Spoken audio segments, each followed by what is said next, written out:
வணக்கம். இப்போ ரீசெண்டாக ஒரு கிஃப்ட் பாக்ஸ் ரெடி பண்ணேன். அதில் ஒரு மினியேச்சர் கேலண்டர் வச்சுருந்தேன். அது எப்படி பண்ணேன் அப்படிங்கிறத நான் இந்த வீடியோவில் ஷேர் பண்ணியிருக்கேன். டைரியிலலாம் பார்த்திங்கன்னா இந்த மாதிரி டாப்பில் சின்னதாக கேலண்டர் கொடுத்துருப்பாங்க. நான் ஒரு பழைய டைரியிலேருந்து 12 மாதத்துக்கான டேட்ஸும் கட் பண்ணி எடுத்துட்டேன். கட் பண்ணுறப்பவே டாப்பில் கொஞ்சம் இடம் விட்டுட்டு கட் பண்ணுங்கள். ஏன்னா கடைசியாக நம்ம எல்லாத்தையும் ஜாயின் பண்ணுறதுக்கு நமக்கு அந்த இடம் தேவைப்படும்.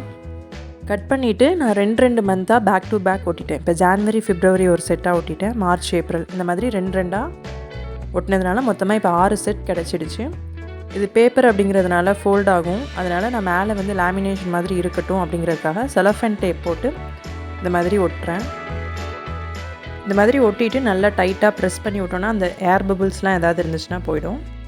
போனதுக்கப்புறமா நம்ம கரெக்டாக நமக்கு தேவையான ஷேப்பில் எக்ஸ்ட்ரா இருக்கிற அந்த செலோஃபேன் டேப்லாம் கட் பண்ணி எடுத்துடலாம். அதுக்கப்புறம் நமக்கு எந்த மந்த் வந்து டிஸ்பிளேயில் ஃப்ரண்ட்டில் வேணுமோ அந்த மந்த்தை ஃபஸ்ட்டு வச்சுட்டு அதுக்கு கரஸ்பாண்டிங்காக மற்ற மந்த் எல்லாம் ஆர்டராக வச்சதுக்கப்புறமா அதையெல்லாம் நம்ம ஒன்றா ஜாயின் பண்ணணும். நான் இப்போ இதில் ஸ்டேப்லர் பின் போட்டு ஜாயின் பண்ணிட்டேன்.